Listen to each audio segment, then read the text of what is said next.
Hello students, आज lecture number 80 में अपन ऊष्मागतिकी मतलब हीट का अगला पार्ट, ऊष्मा का अगला पार्ट, पहला पार्ट हमने काइनेटिक थ्योरी ऑफ गैसेस देखा था। आज हम ऊष्मागतिकी स्टार्ट कर रहे हैं।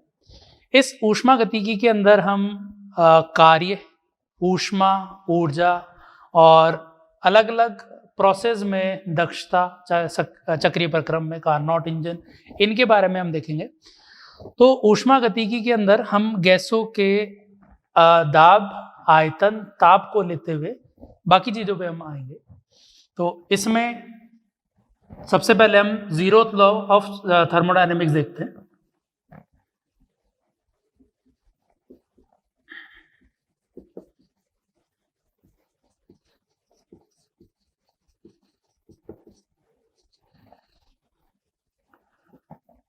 ऊष्मागतिकी का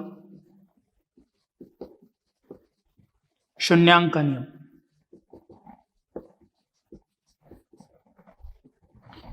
तो जीरोथ लॉ ऑफ थर्मोडायनेमिक्स के अनुसार यह है कि अगर कोई दो निकाय आपस में ऊष्मीय साम्यावस्था में है, और मतलब कुछ इस तरह से बोल दो कि एक कोई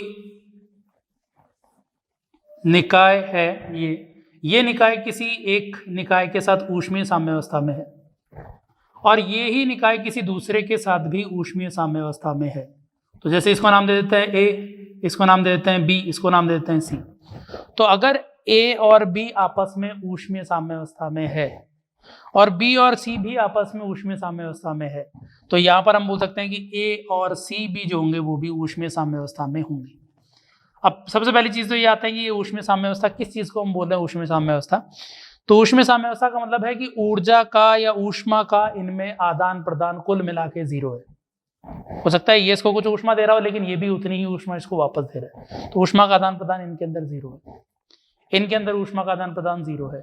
तो ये जो दोनों होंगे ए और सी, ये भी आपस में ऊष्मीय साम्यावस्था में होंगे, मतलब इनमें भी ऊष्मा का आदान प्रदान 0 होगा। तो इसके अंदर हम बोल सकते हैं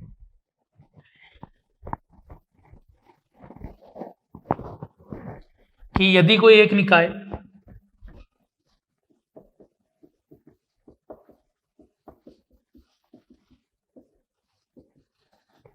अन्य दो निकायों से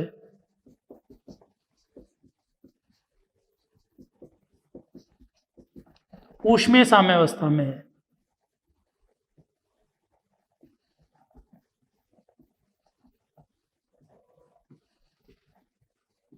तो वे दोनों निकाय भी आपस में ऊष्मीय साम्यावस्था में होंगे। बात समझ में आई? तो रिप्रेजेंट करने के लिए कुछ इस तरह से हम बोल सकते हैं कि ये कोई एक निकाय था ए, मान लो ये कोई निकाय है बी, कि अगर ये ऊष्मीय साम्यावस्था में है दोनों, और ए निकाय सी के साथ ऊष्मीय साम्यावस्था में है, तो निकाय बी और सी भी आपस में ऊष्मीय साम्यावस्था में होंगे। अब इसको कुछ ऐसे भी समझ सकते हैं कि अगर इनमें कुल ऊष्मा का आदान प्रदान 0 हो रहा है, तो ये तब होगा जब दोनों का तापमान समान होगा, क्योंकि तापमान में अंतर होता है तो ऊष्मा उच्च ताप से निम्न ताप की तरफ बहती है। ठीक है, कुचालक नहीं बात करें कि कुचालक दीवार है तो ऊष्मा जाएगी नहीं, तो ऐसे नहीं, कांटेक्ट में तो होना चाहिए आपस में, ऊष्मा का आदान प्रदान तो हो सकता है, इस तरह की संभावना हो। तो इन दोनों का तापमान अगर समान हुआ तब हम बोल सकते हैं कि ऊष्मीय साम्यावस्था होगी, ऊष्मा का कुल आदान प्रदान 0 होगा। ऐसे ही यहां पे भी ऊष्मीय साम्यावस्था का मतलब यही हुआ कि इसका तापमान और इसका तापमान बराबर है। तो अगर इनका तापमान बराबर होगा तो उस वाली स्थिति में ये ऊष्मीय साम्यावस्था में होंगे। सेम स्थिति यहां पर है कि अगर इसका तापमान बराबर था, इसका बराबर है तापमान, तो इन दोनों का भी आपस में बराबर तापमान होगा, इसलिए ये दोनों भी आपस में ऊष्मीय साम्यावस्था में होंगे। तो ये था अपना जीरोथ लॉ ऑफ थर्मोडायनेमिक्स। अब आगे फर्स्ट लॉ ऑफ थर्मोडायनेमिक्स के से पहले हम कार्य, ऊष्मा, आंतरिक ऊर्जा, इनके बारे में देखेंगे, लेकिन पहले निकाय पे आ जाते हैं। हम अलग अलग तरह के कुछ निकाय निर्धारित करते हैं, डिफाइन करते हैं। तो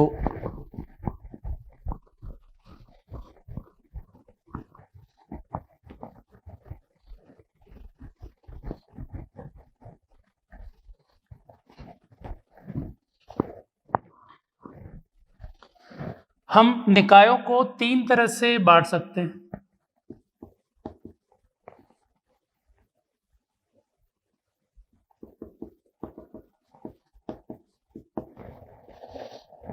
बेसिक हम तीन ही बांट रहे हैं, पांच भी हम बांट सकते हैं अलग अलग, लेकिन यहाँ पे अभी हम तीन की बात करें जो अपने आगे काम में आने हैं वो। तो एक है खुला निकाय,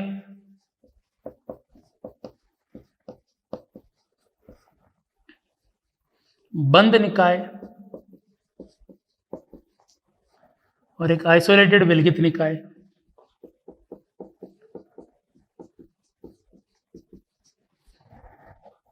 तीन तरह के निकाय यहां पर हम ले रहे हैं। तो खुला निकाय का मतलब ये हुआ कि इसके अंदर ऊष्मा का और पदार्थ का दोनों का आदान प्रदान हो सकता है। जैसे ये करें कि हम एक पात्र के अंदर पानी लें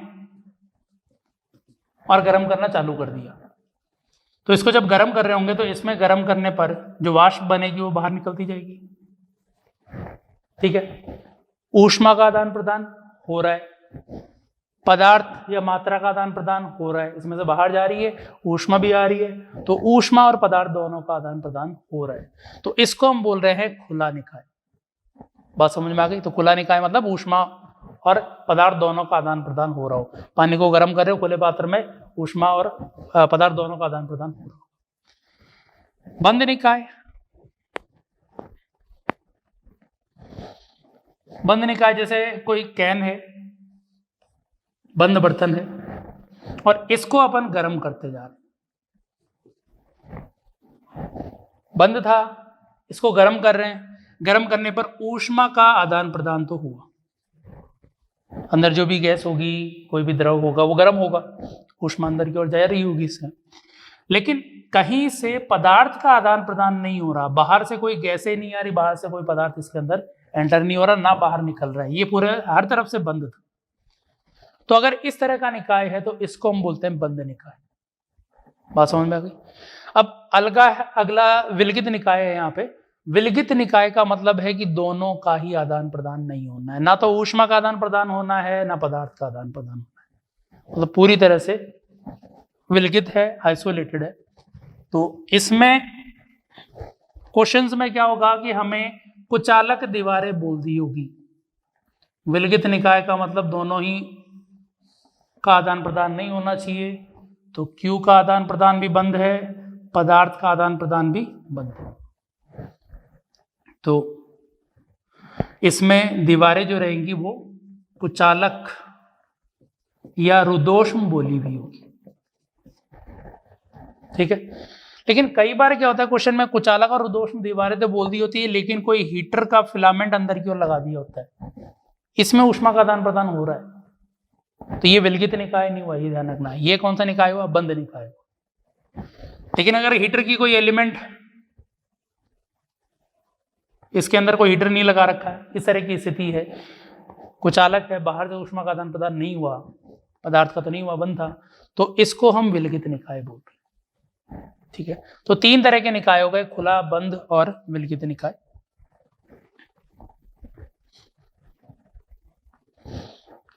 तो पहले में तो बोल सकते हैं पदार्थ व ऊष्मा का आदान प्रदान हो।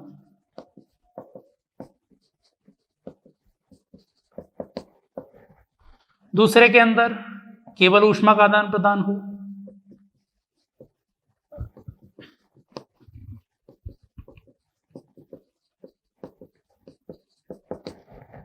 ठीक है, विलगित निकाय दोनों का ही आदान प्रदान ना हो।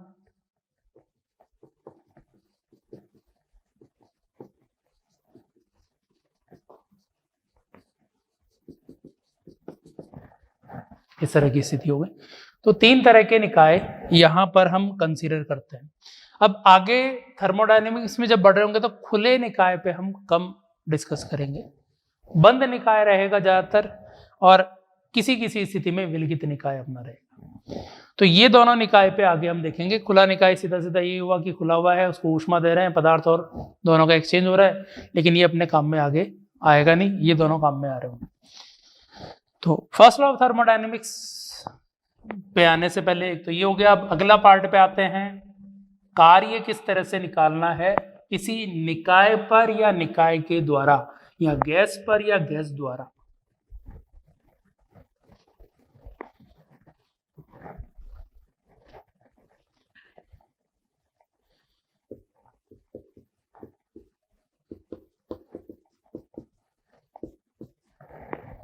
ठीक है, कार्य कैलकुलेट करना चाहते हैं तो कार्य के लिए जैसे एक निकाय है, निकाय से मतलब यहां पे एक सिलेंडर ले रखा है अपन ने, इस सिलेंडर पे यहां पे एक पिस्टन लगा रखी है जो आराम से गति कर सकती है, ये हैंडल इसको गति करवाने के लिए। तो इस तरह की स्थिति है और इसके अंदर कोई गैस भरी हुई है, ठीक है, P दाब पर ये गैस भरी हुई है। अब इसके अंदर हमें गैस द्वारा किया गया कार्य याद करना है। कार्य कब होता है? जब विस्थापन होता है। अब यहाँ पे विस्थापन किसका होगा? पिस्टन का होगा। तो अगर पिस्टन विस्थापित होगी तो उस स्थिति में कार्य होगा, ठीक है। ये वाली अंदर वाली गैस का जो दाब है वो सतह पे बल लगाता है, सतह के लंबवत, तो ये सतह पे इधर की ओर बल लगाएगा, और अगर बल की दिशा में विस्थापन होता है तो कार्य पॉजिटिव होता है। तो ये अगर इधर की ओर गया तो कार्य पॉजिटिव होगा। मतलब हम बोल सकते हैं कि प्रसार के समय गैस द्वारा किया गया कार्य, अंदर वाली गैस द्वारा किया गया कार्य पॉजिटिव। लेकिन अगर बल तो इधर ही लगेगा, ये वाले कण गैस इधर की ओर बल लगाएगी, लेकिन अगर पिस्टन इधर की ओर विस्थापित हो गया तो बल इधर, विस्थापन इधर, बल और विस्थापन के बीच में कोण 180 डिग्री, बल और विस्थापन विपरीत, कार्य आएगा नेगेटिव। और आयतन के बारे में देखें तो आयतन क्या हुआ? कम हुआ। तो अगर आयतन कम हो गया तो गैस द्वारा किया गया कार्य क्या आएगा? नेगेटिव। बाहर वाली गैस का कार्य नहीं निकाल रहे हैं, इसकी बात नहीं कर रहे हैं हम बात कर रहे हैं अंदर वाले गैस की। इस पूरे चैप्टर में जहां पे भी अपन कार्य बोलेंगे तो उसमें रहेगा गैस द्वारा किया गया कार्य। केमिस्ट्री में अपन डिस्कस करते हैं गैस पर किया गया कार्य, वहां पे साइन कन्वेंशन थोड़ा उल्टा रहता है, लेकिन यहाँ पे हम आंतरिक गैस द्वारा किए गए कार्य की बात कर रहे हैं। तो अगर प्रसार होगा तो आंतरिक गैस का कार्य आएगा पॉजिटिव, संपीड़न होगा तो आंतरिक गैस का कार्य आएगा नेगेटिव। बात समझ में आ गई? तो ये साइन थोड़ा ध्यान रखना है अपन को। अब यहाँ पर इसका एरिया मैं ए ले लेता हूँ, क्षेत्रफल ए ले लिया इसका, और यहां से इसको थोड़ा सा विस्थापित करवा देते हैं कि इस वाली स्थिति से ये अल्प विस्थापित हुआ।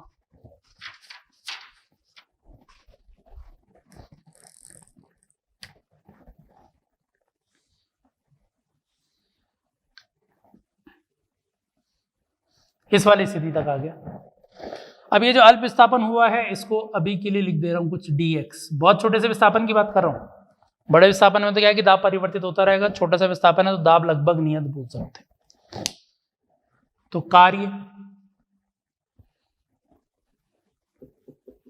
गैस द्वारा पिस्टन पर कार्य ये याद करना है।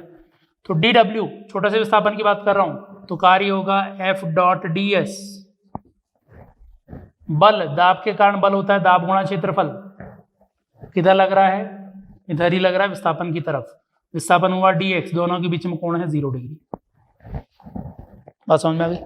तो यहां से dw की वैल्यू आ गई P a dx। अब इस a dx को देखें तो a था पिस्टन का एरिया, dx विस्थापन, तो यहां पर a dx ये वाला आयतन हो गया क्या?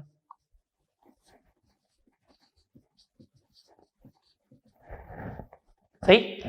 तो ये आयतन में वृद्धि जो हुई है, ये आयतन में जो परिवर्तन हुआ है वो है a dx। तो इसलिए यहां पर इसको मैं लिख सकता हूं अब P dv के बराबर। dv आयतन हो गया, P प्रेशर हो गया। तो इस तरह से अल्प विस्थापन का कार्य आ गया। और अगर कुल कार्य ज्ञात करना हो तो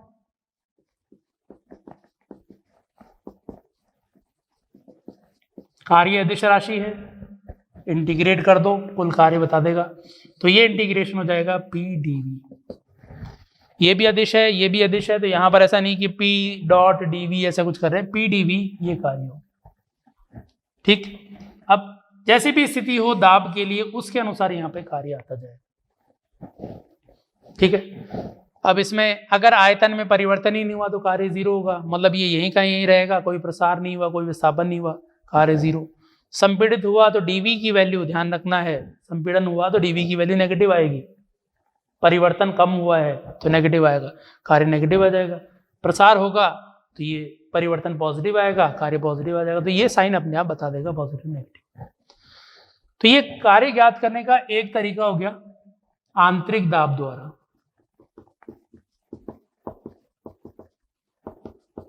कि आंतरिक दाब के बारे में हमें डिटेल पता थी कि आंतरिक दाब कैसे बढ़ रहा है, कम हो रहा है, तो आंतरिक दाब की डिटेल पता थी तो हमने कार्य ज्ञात कर लिया।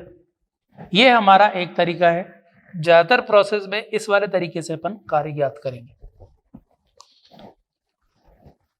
फिर दूसरे मेथड पे आते हैं।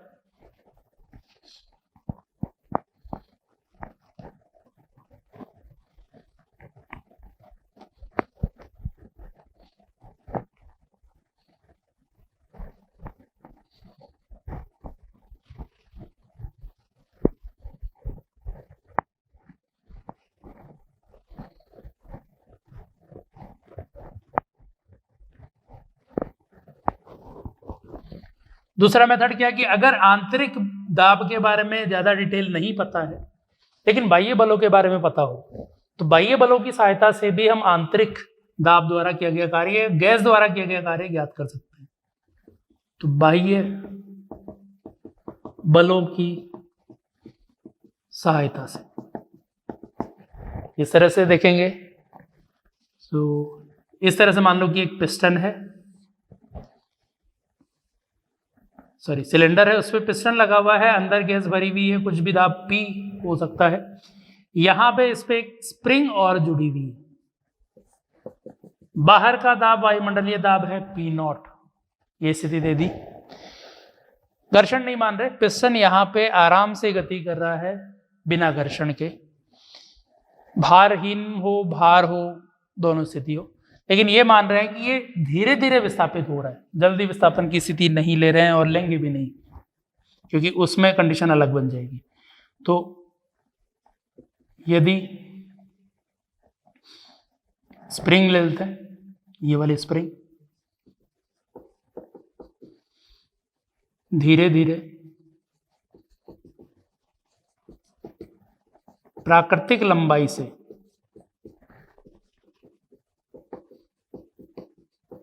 x संपीड़ित हो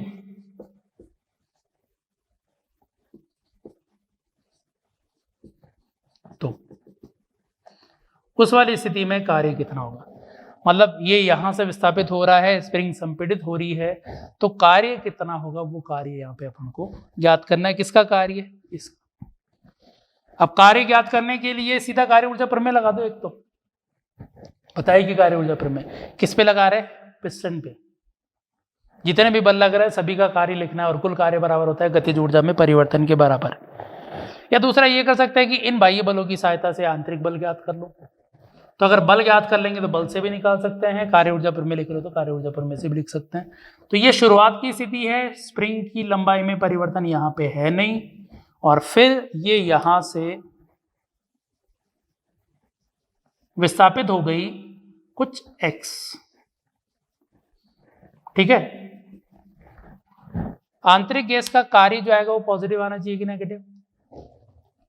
प्रसार हुआ तो आंतरिक का कार्य पॉजिटिव।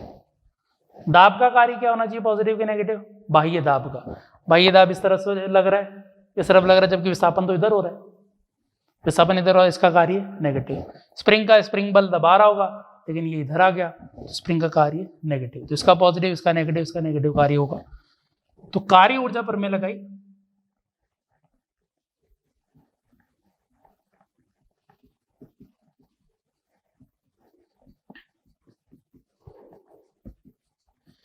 तो पिस्टन पर कार्य ऊर्जा प्रमेय लगाई है, कुल कार्य बराबर गतिज ऊर्जा में परिवर्तन। हम बोल रहे हैं धीरे धीरे जा रहा है तो गतिज ऊर्जा में परिवर्तन तो हुआ ही नहीं, इधर वाला बल तो 0 हो जाएगा। कुल कार्य का मतलब है जितने भी बल लग रहे हैं सबका कार्य लिखना है। आंतरिक दाब का, बाह्य दाब का, इधर से बल लगा, इधर से बल लगा, स्प्रिंग बल लगा रही है, घर्षण होता तो घर्षण का लिखते, भार है, भार की वजह से अगर ऊपर नीचे विस्थापित हो रहा होता तो भार का लिखते कार्य। ठीक है, तो ये अलग अलग कार्य हो सकते हैं इस पे, लेकिन अभी इस वाली स्थिति में अपन मान रहे हैं घर्षण रहित है।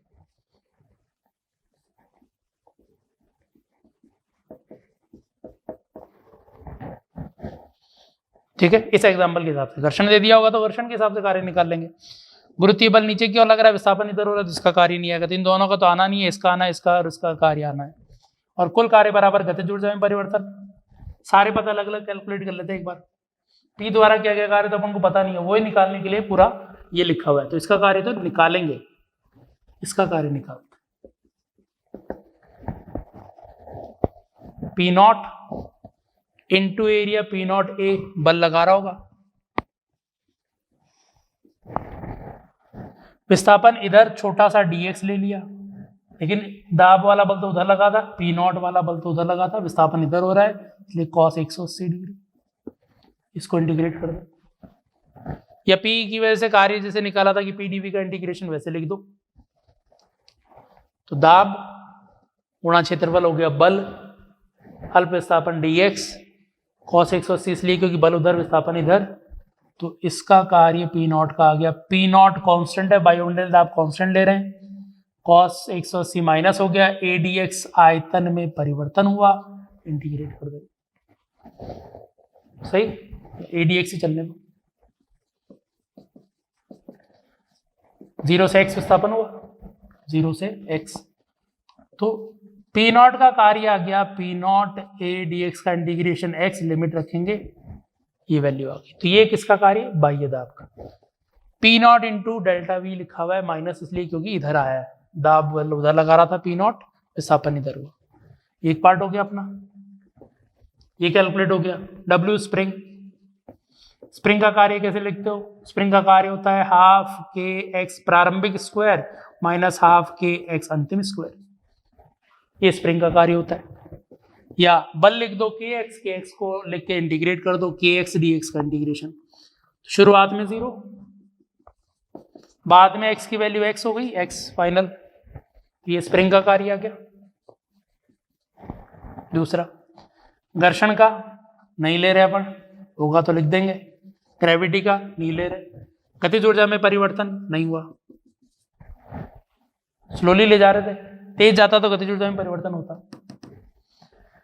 तो अब सारी चीजें लिख दें उस समीकरण में वापस से, तो WP प्लस ये इसका कार्य minus P not a x plus spring का कार्य माइनस हाफ के एक्स स्क्वायर, बाकी का कार्य 0, गतिज ऊर्जा में परिवर्तन 0। तो यहां से WP की वैल्यू आ गई, पी नॉट माइनस इधर आया तो प्लस हो गया, P not a x plus half के एक्स स्क्वायर। तो आंतरिक दाब के बारे में डिटेल नहीं पता थी, लेकिन फिर भी अपन ने कार्य ज्ञात किया। तो इस तरह से हम बाह्य बलों की सहायता से आंतरिक दाब द्वारा किया गया कार्य ज्ञात कर सकते हैं, या गैस द्वारा किया गया कार्य बोल सकते हैं इसको, गैस द्वारा किया गया कार्य ज्ञात कर लिया अपन। ठीक है, गैस पर किया गया कार्य का मतलब होता है उसका विपरीत, नेगेटिव, तो उस पर बाद में आएंगे। तो ये हो गया यहां पर बाह्य बलों की सहायता से कार्य, 2 स्टेप हो गई। तीसरी स्टेप पे आते हैं, ये फॉर्मूला नहीं है, ये तरीका ध्यान रखना है, ये फॉर्मूला जरूरी नहीं है बाहर स्प्रिंग हो, घर्षण दे दिया हो, ग्रेविटी दे दी हो, ऊर्ध्वाधर में हो, तो ये तरीका है सॉल्व करने का, ये यहाँ पे रिजल्ट आया इस वाली स्थिति। तीसरा तरीका,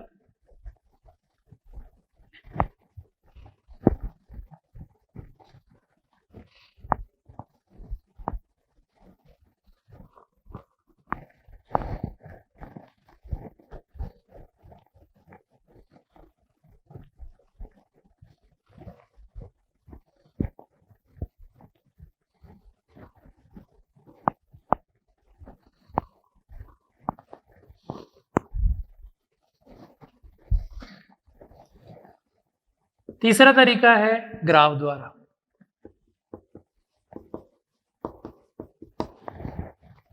कि अगर हमें दाब और आयतन का ग्राफ दे रखा हो तो ग्राफ की सहायता से भी कार्य ज्ञात कर सकते हैं। तो अगर हमें P दे रखा है इस y अक्ष पे, V दे रखा है x अक्ष पे, और कोई भी P और V का ग्राफ कुछ इस तरह का है, कोई से भी तरह का हो सकता है, ये कोई ग्राफ आया। अब इस ग्राफ में किसी आयतन V1 से किसी आयतन V2 तक किया गया कार्य ज्ञात करना, ठीक है, आयतन की सहायता से ज्ञात करना है। तो गैस द्वारा किया गया कार्य था P dV का इंटीग्रेशन, P dV का इंटीग्रेशन। अब जरा देखो, कोई भी स्थिति पे थोड़ा सा आयतन में वृद्धि करोगे dV और इसको लोगे P, तो P dV का इंटीग्रेशन मतलब एक तरह से P dV को जोड़ रहे हैं, ऐसे छोटी छोटी वैल्यूज को जोड़ते जा रहे हैं। इंटीग्रेशन का मतलब ये होता है छोटी छोटी वैल्यूज का योग। तो dV ये है, P ये है, तो P dV इसका एरिया हो गया, ऊंचाई इंटू आधार। इसका एरिया ऐसे अगला छोटे से पार्ट का P dV, अगले छोटे से पार्ट का P dV, तो इसका जैसे एरिया आया वैसे अगले का एरिया, अगले का एरिया, सबका एरिया, और जोड़ दिया। तो इसका मतलब यहां से यहां तक जितने भी छोटे छोटे पार्ट होते सबका हमने एरिया जोड़ दिया। या ये बोल सकते हैं कि ये पूरा एरिया अगर हम लिख दें तो ये पूरा एरिया अपन को यही बताएगा, कार्य ही बताएगा। तो इसलिए P और V का ग्राफ हमें दे रखा है, तो इस पूरे एरिया को कैलकुलेट कर लो, ये एरिया अपन को बता देगा कार्य। तो V1 से V2 तक का कार्य ज्ञात करना था, तो ये आ गया एरिया, क्षेत्रफल V1 से V2 तक, ठीक है। अब इसमें यहां वाली स्थिति में कार्य पॉजिटिव आया, लेकिन कई बार इस तरह से बोल दिया जाए कि इस तरह से स्थिति है कि पहले V1 इधर है, बाद में V2 इधर है, पहले आयतन ये है, बाद में आयतन ये है, तो आयतन क्या हो रहा है, कम हो रहा है। तो आयतन अगर कम होगा तो कार्य नेगेटिव आएगा, यहां पे आयतन बढ़ रहा है तो कार्य क्या आएगा, पॉजिटिव, ध्यान रखना। तो कार्य एरिया के बराबर लिखना है, लेकिन कई बार क्या होता है कि एरिया लिख देते हैं पॉजिटिव सीधा। ये भी ध्यान रखना कि आयतन बढ़ रहा है तो कार्य एरिया जो लिखना है पॉजिटिव, आयतन कम हो रहा है तो एरिया लिखना है नेगेटिव, ठीक। तो कार्य पॉजिटिव नेगेटिव दोनों आएगा, एरिया उसी हिसाब से लेना है। अब ये बोला जाए कि V1 से V2 तक दाब बढ़ रहा है या V1 से V2 तक दाब घट रहा है, तो कार्य क्या आएगा, पॉजिटिव की नेगेटिव। तो दाब कुछ भी हो, बढ़े घटे, उससे मतलब बिल्कुल नहीं है, अपन को मतलब है आयतन से, आयतन बढ़ रहा है कि घट रहा है। आयतन बढ़ रहा है तो कार्य पॉजिटिव आएगा, आयतन घट रहा है तो कार्य नेगेटिव आएगा। दाब चाहे कैसे बदले, ताप चाहे कैसे बदले, ठीक है। तो ये ध्यान रखना है कि प्रसार के समय पॉजिटिव है कार्य,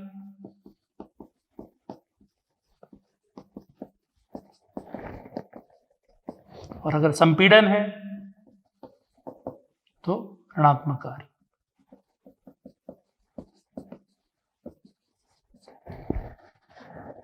ठीक है, तो ये था ग्राफ की सहायता से कार्य। हाँ, ग्राफ की सहायता में एक चीज और है, कई बार क्या होता है, ग्राफ इधर दे दिया होता है, ये V दे दिया होता है, ये P दे दिया होता है, और फिर इस तरह का ग्राफ मान लो दे दिया, फिर बोल दिया कि P1 से P2 तक का कार्य ज्ञात करो। तो ये एरिया मत निकाल लेना, एरिया यही लेना है इधर V के साथ, तो ये वाला एरिया जो होगा वो होगा कार्य। ये चीज ध्यान रखना, ठीक है। तो ये कार्य ज्ञात करने के 3 अलग अलग तरीके अपने पास थे, इनकी सहायता से ही हम कार्य ज्ञात कर रहे होंगे।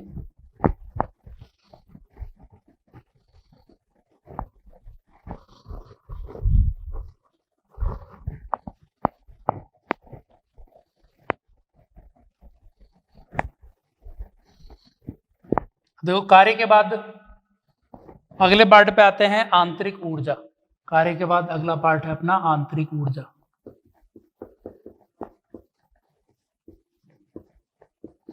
U से रिप्रेजेंट करेंगे। हमने KTG के अंदर आंतरिक ऊर्जा कैलकुलेट कर ली थी लास्ट में, आंतरिक ऊर्जा यही थी। तो आंतरिक ऊर्जा थी F/2nRT के बराबर, ये चीज ध्यान रखना। तो आंतरिक ऊर्जा ये, तो आंतरिक ऊर्जा में परिवर्तन की यहां पे जरूरत पड़ेगी,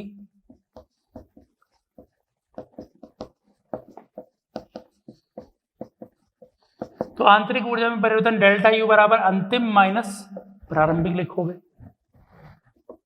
F/2 nRT अंतिम माइनस F/2 nRT प्रारंभिक। नॉर्मली गैस में डिग्री ऑफ फ्रीडम नहीं बदलेगी क्योंकि इतना ज़्यादा तापमान में हम परिवर्तन नहीं करते कि वाइब्रेशनल डिग्री ऑफ फ्रीडम कंपन की संताई कोटि आने लग जाए या मोनोएटॉमिक डायटॉमिक या डायटॉमिक मोनोएटॉमिक में बदल जाए। ऐसी स्थिति की नॉर्मली कमी हम बात करते हैं। तो इसलिए F हमने सेम रखा है, N वही गैस है, R कांस्टेंट है, केवल तापमान में परिवर्तन हुआ तो इसको हम F/2 nR डेल्टा T बोल देंगे।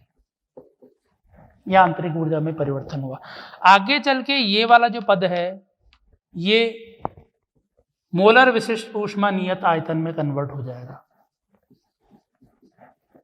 आगे आएगा। ठीक है, ये वाला पार्ट आगे आएगा, यही चीज है तो यही। तो आंतरिक ऊर्जा में परिवर्तन F/2 nR डेल्टा T के बराबर हम बोल रहे हैं। इसकी जरूरत पड़ेगी तो तापमान में परिवर्तन होगा, आंतरिक ऊर्जा में परिवर्तन होगा, ये आंतरिक ऊर्जा में परिवर्तन लिख देंगे। तो ये था कार्य के बाद दूसरा आंतरिक ऊर्जा। आंतरिक ऊर्जा के बाद तीसरा है अपने पास ऊष्मा।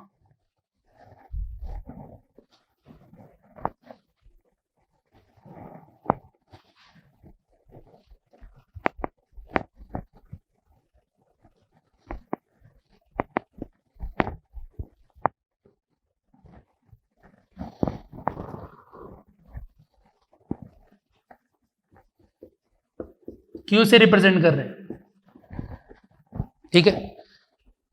ऊष्मा कैलकुलेट करने के लिए हम यहां पर ऊष्मा के लिए फॉर्मूला यूज करते हैं Q बराबर N dQ बराबर N C dt के बराबर। कि अगर किसी भी पदार्थ को ऊष्मा दे रहे हैं तो ऊष्मा देने पर उसके तापमान में परिवर्तन हो सकता है या होगा। तो जो तापमान में परिवर्तन हुआ और ऊष्मा में रिलेशन ये dQ बराबर NC dt। सेम रिलेशन हम उसके लिए द्रव के लिए और ठोस के लिए भी लिखते हैं कि अगर द्रव या ठोस को हम ऊष्मा देते हैं तो ऊष्मा देने पर उनके तापमान में परिवर्तन अगर हो रहा है, अवस्था परिवर्तन नहीं हो रहा, तापमान में परिवर्तन के टाइम पर Q बराबर MS dt हम लिखते हैं। M द्रव्यमान रहता है, S विशिष्ट ऊष्मा, dt तापमान में परिवर्तन। अगर ये कांस्टेंट है तो ये डेल्टा में कन्वर्ट हो जाता है कुल ऊष्मा। सेम चीज यहाँ पर भी ऐसा ही है। तो ऊष्मा के लिए अगर किसी भी निकाय को हम ऊष्मा दे रहे हैं तो उसके अंदर जो भी गैस होगी उसके तापमान में परिवर्तन होगा और उनमें रिलेशन कुछ ऐसा होगा dQ बराबर NC dt के बराबर है। क्या क्या चीज और टोटल Q के लिए लिख सकते हैं इसका इंटीग्रेशन NC dt। अगर ये कांस्टेंट है तो ये हो जाएगा।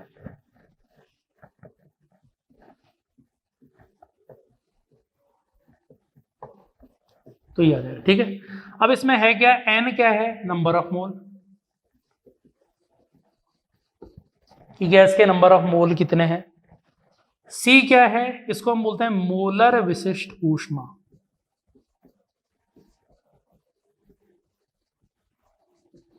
मोलर स्पेसिफिक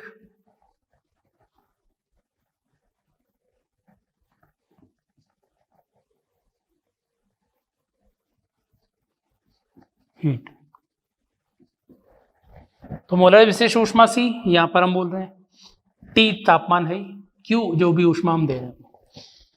तो मोलर विशेष ऊष्मा आगे मेनली ये काम अपने आएगा, Q की वैल्यू आएगी काम में। Q की वैल्यू तो कैलकुलेट कर रहे होंगे फर्स्ट लॉ से, ये C की वैल्यू कैलकुलेट करने के काम में आएगा। तो मोलर विशेष ऊष्मा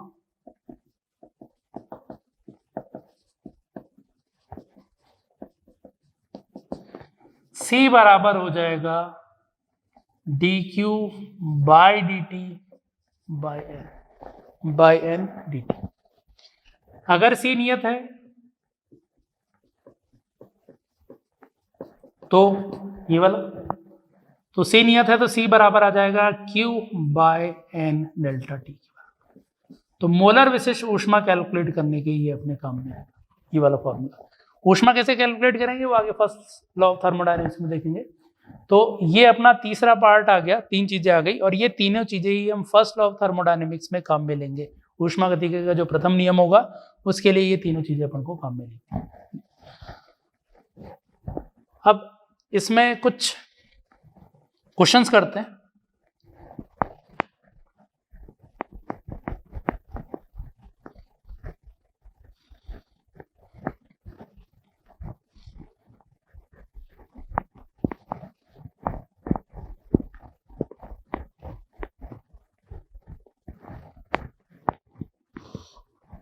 तो पहला क्वेश्चन है कि एक गैस को नियत दाब पर आयतन उसका परिवर्तित किया है किसी एक वैल्यू से दूसरी वैल्यू तक, तो उसमें कार्य ज्ञात करना है, गैस द्वारा किया गया कार्य। तो एक पात्र में गैस नियत दाब पर, नियत दाब कितना, तो दाब की वैल्यू है 2 atm, 100 सेंटीमीटर क्यूब से 200 सेंटीमीटर क्यूब तक प्रसारित होती है। तो गैस द्वारा किया गया कार्य ज्ञात।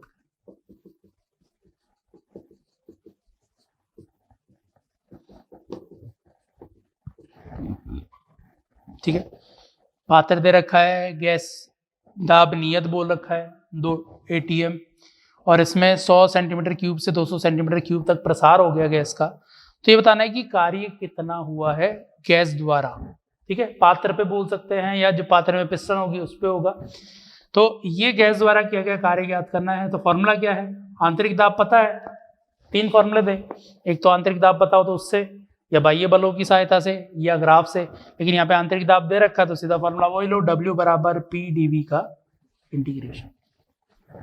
ठीक है, P नियत है, बाहर ले लो, dV का इंटीग्रेशन, dV का इंटीग्रेशन किसी V1 से V2 तक कर रहे तो dV का इंटीग्रेशन V आ जाएगा, तो W बराबर आ जाएगा P V2 minus V1, dV का इंटीग्रेशन V, लिमिट रखेंगे V2 पहले फिर बाद में V1।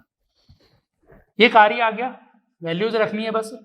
दाब है 2, लेकिन कार्य अगर हम जूल में निकाल रहे हैं तो 2 atm नहीं रखना, इसको पास्कल में बदलना है, 1.013 इंटू 10⁵ पास्कल।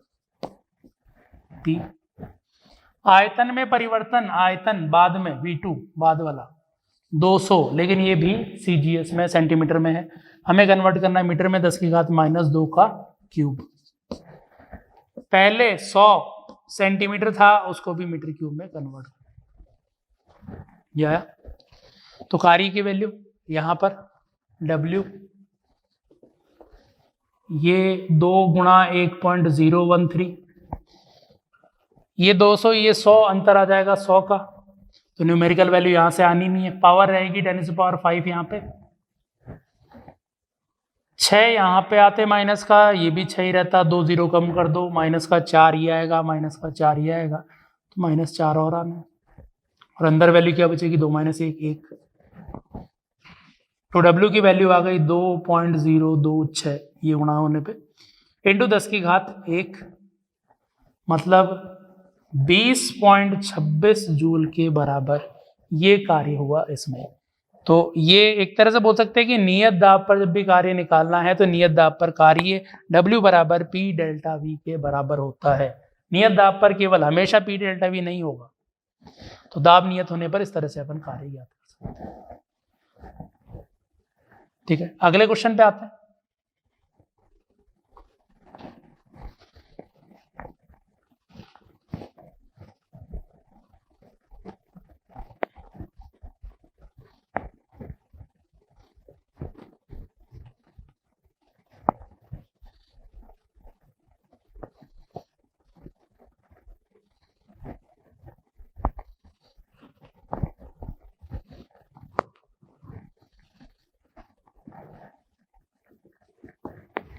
अगले क्वेश्चन में हमें ताप नियत बोल रखा है, ताप नियत बोलते हुए फिर आयतन परिवर्तित किया है, तो उसमें हमें कार्य ज्ञात करना है। तो क्वेश्चन ये है,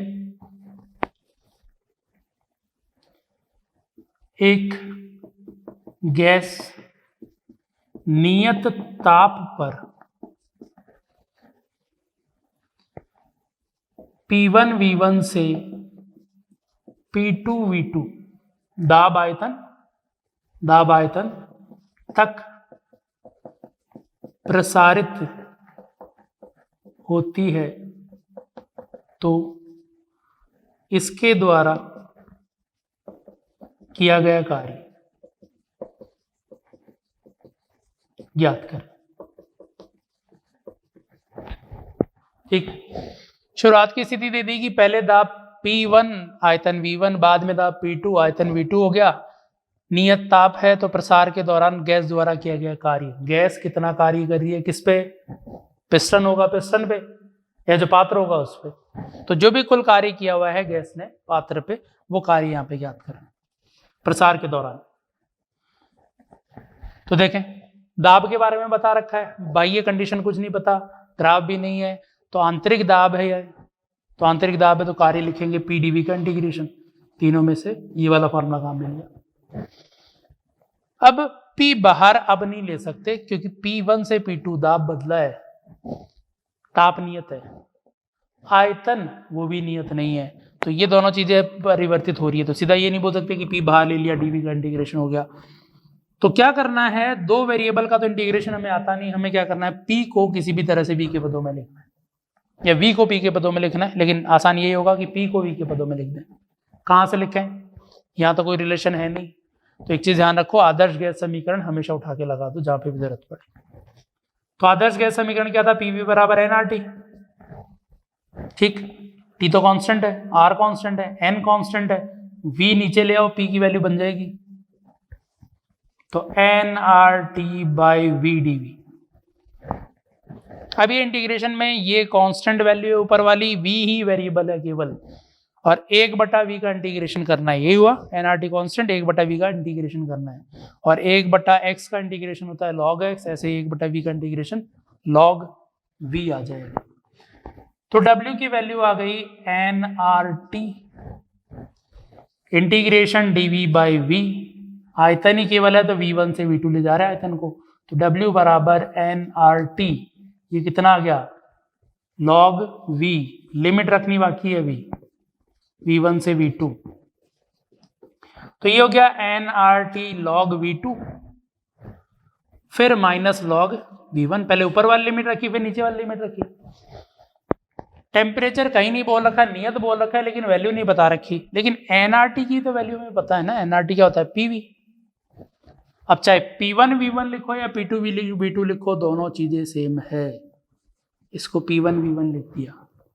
और log में ये होता है कि log a minus log b बराबर होता है log a बाई b। ठीक है, ये यहां पे कार्य आ गया, ये इसको दूसरा P1 V1 को P2 V2 भी लिख सकते थे, P2 V2 log V2 by V1 ना, nRT है तो P1 V1 लिखो चाहे P2 V2, दोनों सेम है। तो अब और भी तरीका इसको लिखने का कि अगर P1 V1 बराबर P2 V2 है, तो जो V2 बाई V1 है, V2 बाई V1, उसको अपन P1 बाई P2 भी तो लिख सकते हैं, सही है। तो इसका मतलब इस कार्य को हम दूसरा ऐसे भी लिख सकते हैं कि P1 V1 log V1 by V2 की जगह P1 बाई P2। ठीक है, तो इस तरह से कई फॉर्म में इसका आंसर हो सकता है, कि इस फॉर्म में भी हो सकता है, लेकिन है एक ही चीज, वैल्यू एक ही है, क्योंकि P1 V1 और P2 V2 बराबर है, या V2 बाई V1 का रेशियो P1 बाई P2 के बराबर है, तो ये सेम। ठीक है, तो इस तरह से कार्य हम नियत ताप पर बोल सकते हैं कि नियत ताप पर कार्य कितना है गैस का। अगले पार्ट में पढ़ते हैं, अगले क्वेश्चन पे।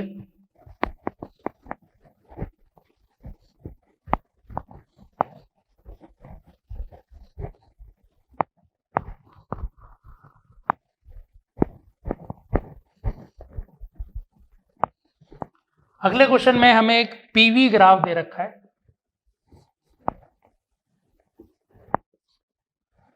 कुछ इस तरह से है, और किसी आयतन V से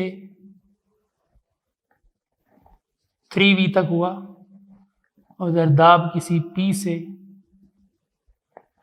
2P तक हुआ, तो ये किसी स्थिति 1 से स्थिति 2 तक गया। तो ये गैस किसी पिस्टन, किसी सिलेंडर के अंदर जो गैस थी, उसका दाब और आयतन ऐसे परिवर्तित हो रहा है रेखीय रूप से। तो हमें कार्य ज्ञात करना है स्थिति 1 से 2 तक जाने में स्थिति 1 से 2 तक गैस द्वारा किया गया कार्य।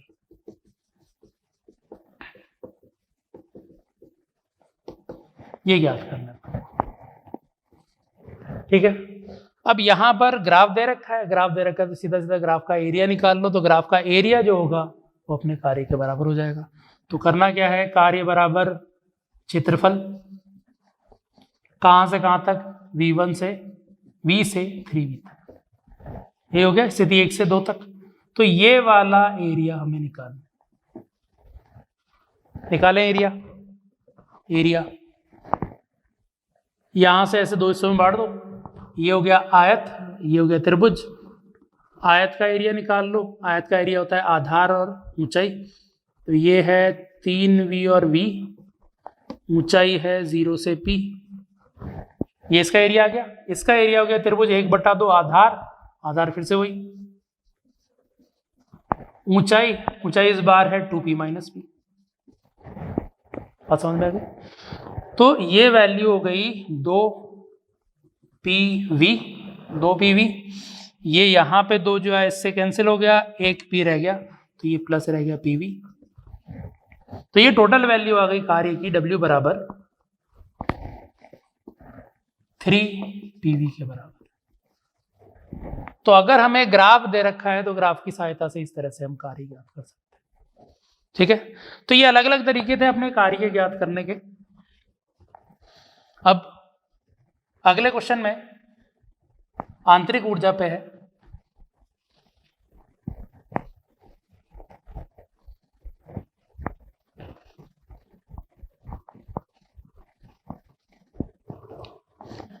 क्वेश्चन ये बोल रखा है कि एक द्विपरमाण्विक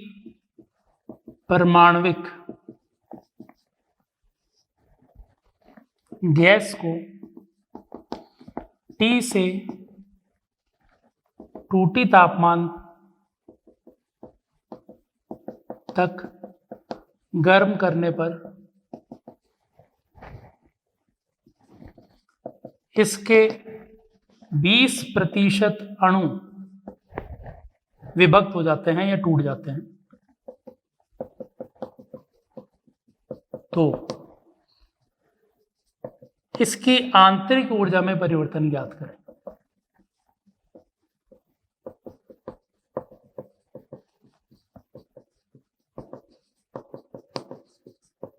शुरुआत में N मोल है,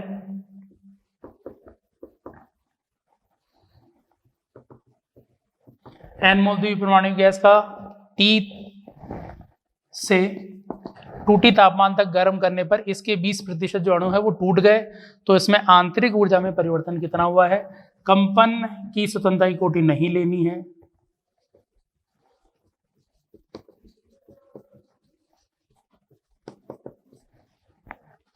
तो इस क्वेश्चन को हमें करना है। आंतरिक ऊर्जा में परिवर्तन, द्विपरमाणुविक आंतरिक ऊर्जा में परिवर्तन हम बोल सकते हैं F/2 NR डेल्टा T, अभी पहले देखा था। लेकिन यहां पर ये नहीं लगने वाला है, क्योंकि यहां पर क्या है कि द्विपरमाणुविक से एकल परमाणुविक में भी बदल गए कुछ। तो F द्विपरमाणुविक का लिखना है कि एकल परमाणुविक का, तो इस पे मत जाओ, आंतरिक ऊर्जा ही लिखो और फिर ही अंतर लिखो, ठीक है। तो यहां पर हमें क्या करना है, N मोल थे T तापमान पर। तो पहले की आंतरिक ऊर्जा कितनी, द्विपरमाणुविक है, F/2 NR T, सही है। अब इसमें से 20% टूट गए, 20%, N का 20% मतलब 0.2 टूट गए, तो हर एक से 2 बनेंगे। तो 0.2 से कितने हो गए, 0.4 N हो गए 2T। ये द्विपरमाणुविक थी, ये एकल परमाणुविक हो गई। बात समझ में आई कि 20% टूट गए तो 1 से 2 बनेंगे, तो 2 बन रहे हैं। 20% था, 20% मतलब 0.2 N होते, लेकिन दुगना हो गया 2 बनने से, तो एकल परमाणुविक का ये हो गया। तो इसकी आंतरिक ऊर्जा हो गई फाइनल पहले पार्ट की N F/2 degree of freedom R T, सही लिखा। नंबर ऑफ मोल लिख दिए, डिग्री ऑफ फ्रीडम लिख दिया F/2, R टेम्परेचर जो था। द्विपरमाणविक कितने रह गए? बाकी 80% रह गए। अब उनमें तो कोई परिवर्तन नहीं करना 80% में, तो 0.8 N रह गया। नंबर ऑफ मोल तो इतने। डिग्री ऑफ फ्रीडम द्विपरमाणविक की है तो 5/2, R तापमान हो गया 2T। तो ये पहले की आंतरिक ऊर्जा, ये बाद की आंतरिक ऊर्जा, अंतर लेंगे तो वो वृद्धि हुई या परिवर्तन हुआ। तो फाइनल माइनस फाइनल पहले का और दूसरे का माइनस प्रारंभिक दोनों का मिला के जो था टूटने से पहले। तो ये तो आ गया पहले का, 2 कैंसिल कर दो, 3 × 4 12, 1.2 सही है, 1.2 nRT। 2 कैंसिल किया, 3 × 0.4 1.2 आ गया, प्लस इसकी ऊर्जा 2 से 2 कैंसिल कर दो, 0.8 × 5 40, 4 हो जाएगा, 4 nRT, माइनस पहले की ऊर्जा F/2 nRT, 5/2, 5/2 को लिख दो 2.5 nRT। तो यहां पर परिवर्तन हो गया 4, 5.2 में से 2.5 हटा दो, nRT, तो ये अंतर लोगे तो ये आ गया 7, 2.7 nRT के बराबर ये आंतरिक ऊर्जा में परिवर्तन। बात समझ में आ गई होगी कि यहां पर आंतरिक ऊर्जा में परिवर्तन आंख बंद करके हमेशा हमें F/2 nR∆T नहीं बोलना है। हाँ, आगे जो प्रोसेस होंगे सब में यही चलेगा, लेकिन कई बार जैसे ऐसे बोल दिया कि 20% टूट गए या वाइब्रेशनल भी आ गया हो, किसी वजह से कंपन का भी आ गया हो, उस वाली स्थिति में बदल जाएगा। तो यहाँ पे ध्यान रखना है। तो ऊर्जा पहले और बाद में अलग अलग लिख के ही अंतर हमने ले लिया, ठीक है। अब बाकी हम देखते हैं नेक्स्ट क्लास में। तो नेक्स्ट क्लास में अपन डिस्कस करेंगे अब फर्स्ट लॉ ऑफ थर्मोडायनेमिक्स और अलग अलग प्रोसेस के अंदर यही कार्य, मोलर विशेष ऊष्मा, ये सारी चीजें हम कैलकुलेट करें। Thank you.